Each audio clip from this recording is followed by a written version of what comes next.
Hey you guys, and welcome back. Today is going to be my June favorites. I wanted to start off by saying that I have been super busy over the last probably month or so. I think I already talked about it in a previous video, but I recently took on a different role at work, and at the same time I'm actually taking two courses right now. One of them is online, and the other one is like an intensive in-class one that I actually just spent the entire weekend at, from like 9 to 5:30 Saturday, Sunday, and then 5:30 to 8:30 on the Friday. So it's been very busy lately, and that's kind of why I haven't been able to put out a lot of videos lately. I'm still trying to kind of find time in my schedule to actually work on my videos. So I just wanted to start by letting you guys know that I haven't been posting a lot lately, and that's why. But I didn't want to miss out on any of my monthly favorites videos, so today I'm sitting down to do my June favorites. Thank you guys so much for watching, and let's go ahead and get started. Today is actually July 8th. Hopefully I will get this video out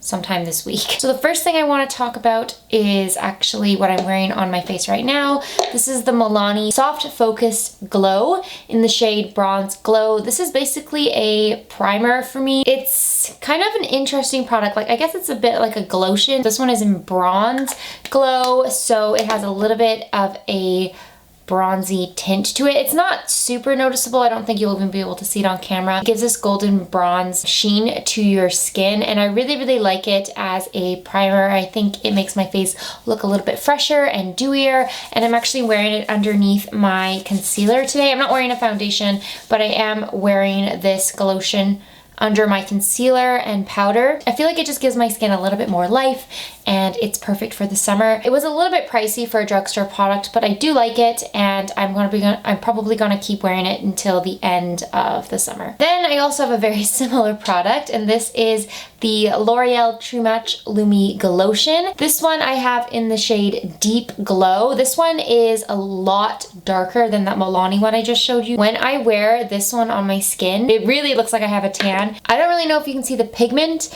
on camera, but when it's on my face, like, my face is noticeably more tan. I say this kind of often, but a lot of the times in the summer, my face does not tan the same as like the rest of my body, like my hands and my legs and my arms. My face just doesn't tan as well. It could be because I'm wearing hats. This product I feel like is going to be a lifesaver for me, because if I want to make my face match the rest of my body without having to wear a foundation at all, then this is what I'm going to be using. I will say that my face does look greasier at the end of the day when I wear this underneath the rest of my makeup, but I feel like it's worth it for that bronzy glow. So next up are the Quo makeup sticks. They're just a bronzer, blush, and highlighter cream stick. I'm wearing all of them on my face today except for the highlighter. I'm not wearing that. I really like these products. They're a little drier in consistency than some other cream sticks that I have, but they blend out really nicely. They're not too pigmented that you have to really blend them out.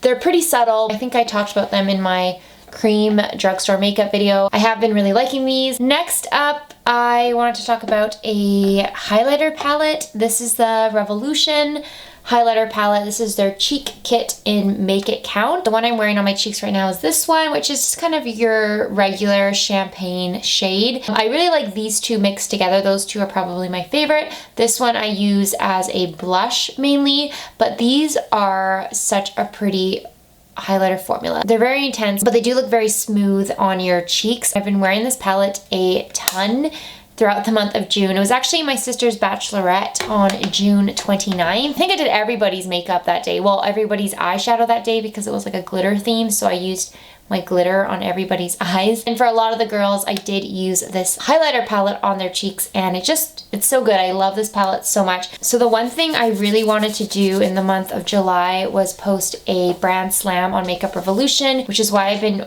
testing out a ton of Makeup Revolution products lately, but I just feel like I don't have time to do it right now. I'll probably have to post that in August. I'm trying not to talk about too many Makeup Rev products in my recent videos. Just so you know, I have been testing out quite a few, and I do have a few favorites, but I'm not gonna talk about them yet until I do that brand slam video. Okay, next I have a foundation powder that I've been really liking, and it's the NYX Can't Stop Won't Stop Powder Foundation. Mine's in the shade Soft Beige. I'm wearing this on my cheeks today. And the reason I pulled this one back out was because it's slightly deeper in tone and it's kind of better for my skin tone right now. Like I'm a little bit more tan. The only thing I'm wearing under it is the Milani Soft Glow and my Rimmel concealer just to kind of cover problem areas. It doesn't last a super duper long time like my Maybelline Superstay powder lasts a bit longer. I like the way that it makes my skin look. My skin looks very smooth and almost glass-like when I wear this, so I've been really liking it in the month of June. I've switched up my brow products recently and I've been using the L'Oreal Brow Stylist Definer. This is just in the shade Brunette, and I've also been pairing that with the L'Oreal Brow Stylist Boost and Set Brow Mascara. And this one's in the shade Dark Brunette. These are the products that I've been wearing on my eyebrows pretty much in every video recently, like probably since May. I really like the way that they work. The only thing is I feel like the size of this was a little disappointing. It's quite small. I really liked the original L'Oreal brow mascara, like the Brow Stylist Plumper. This one is just very small and I feel like I'm gonna run out of it really soon. But I do like the pencil a lot and it comes with little spoolie at the end. I can never say that word. Kind of was looking for some new brow products because I was getting tired of always using the same ones. Still on the hunt for like a more affordable option. These ones are kind of expensive. I'd rather find some cheaper brow products. And last makeup product is the lipstick that I'm wearing right now, and this is the NYX Powder Puff Lippy in the shade Crushing Hard. I'm wearing a very thin layer on my lips right now. I know that you can get this one to be a lot more orange and intense, but I didn't want to go too overboard because I am going to work after I film this video. I really do like the formula. It's very thin, lightweight. It looks completely matte on your lips. The only thing I don't like really is the application because it's that spongy tip application. Like I don't really understand the reasoning behind this spongy tip. It does feel kind of soft when you apply it, and I think it does contribute maybe to making this look more like a powder on your lips. I've been really liking this lip and this color lately, so I thought I would mention it today. That's all the makeup. I feel like that was a lot for a favorites video. I'm usually got some slim pickings in these videos. Next, I wanted to talk about some shows that I've been really liking. The first one is Bodyguard. This was on Netflix and it has Richard Madden in it, who I love. I love Richard Madden. I don't even know the first movie I saw with Richard Madden, but then I really started liking him because of Game of Thrones, and it's just kind of grown since then. Bodyguard was really good. I felt like it was very realistic. It's not overdone. The stuff that happened in it seemed like they could actually happen in real life. It was very intense. You kind of got hooked, or at least I got hooked on it right away, so I wanted to mention that one. If you're interested in something like an action agent type video, I would definitely recommend Bodyguard. The next show I wanted to talk about was Ozark, the one with Jason Bateman and Laura Linney, and that one is really good. I watched both seasons in I think like 2 weeks. Like I just binged both of them. It's very intense, but it's very interesting. The characters in it are so good, and the way it unfolds, it's just, it gets you like hooked right away. I kind of wish I had prolonged my journey through season 1 and 2 so that I don't have to have this long wait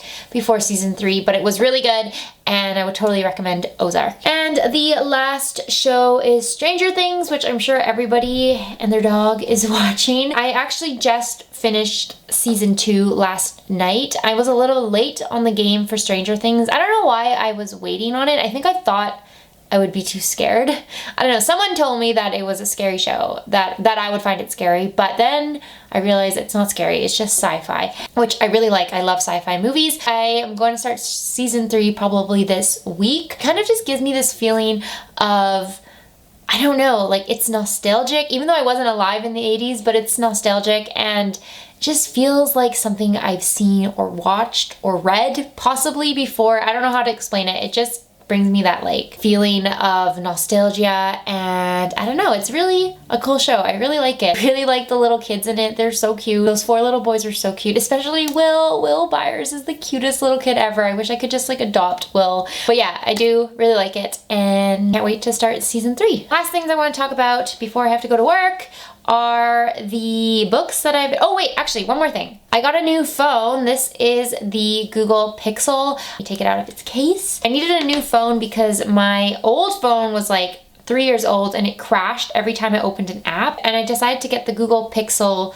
3a XL just because it was in my budget, and I almost got the iPhone XR, but then I've never used an iPhone before, so I decided to just stick with Android, and I really like the Pixel. The camera on it is great. I've been obsessed with portrait mode and the night sight. So many good things about this phone. Also, I got a new case for it as well. I'm not really into like the flowery things, but for some reason I really like this case. I mean, I've only had it for like a month, not even a month, but I like it so far. It has a great battery life. Honestly, the camera is probably the best part about it. If you were thinking about the Google Pixel, and you don't know that much about phones like me, but you do want something that's going to function, that's going to take good pictures, that have a good battery life, I would totally recommend Google Pixel 3a XL. Last things are books. The first one is an Agatha Christie novel. It's called And Then There Were None. I had to give it back to my sister, so I don't have it with me. It's a murder mystery, obviously, because it's Agatha Christie. Kind of keeps you wondering who the bad guy is for the entire book. I'm not going to spoil the ending or anything, just in case you guys are interested in reading it. It's just your typical Agatha Christie novel. It keeps you on your toes the whole time. And if you like murder mysteries, you would definitely like And Then There Were None. It's basically a bunch of people on an island, like stuck on an island, and one by one they keep dying. That was a fun book. I was glad I read it. I don't usually read Agatha Christie. Like, I think I've read 3, maybe just even 2 of her novels. I recently watched Murder on the Orient Express, which I did like, probably because I haven't read the book. I think if you've read that book, you didn't like the movie, but I really liked that movie. So then I decided to read And Then There Were None, and now I wish they would come out with a movie for And Then There Were None. I feel like that would be really good. But anyway, the second book is completely different. This is the Guernsey, I think that's how you say it, the Guernsey Literary and Potato Peel Society. There is a movie on Netflix on this with, what's her name, Lily James, that I really want to watch. Actually, I think I might watch it tonight. It's written in letters, so if you don't like that style, you probably won't like this. It's basically letters back and forth between the main character and the other characters in the novel, but I really like it. It's kind of a fun read, and I want to watch the movie because Dario Naharis is in it from Game of Thrones, like the second Dario Naharis, the replacement Dario. All right, that is everything. I hope you guys enjoyed this video. Again, I'm sorry for the lack of videos lately. I feel very disconnected to YouTube. I haven't even watched other people's videos. Pretty much as soon as I get home, I do homework, I make dinner, and then I go to bed, or I watch oh my god, I'm like dying of cough. I watch Stranger Things and then I go to bed. So I'm really sorry that there hasn't been videos out lately. Hopefully that will change sometime in the future. I guess that sums up this video. Thank you guys so much for watching. Please subscribe if you would like to see more, and I will see you in my next one.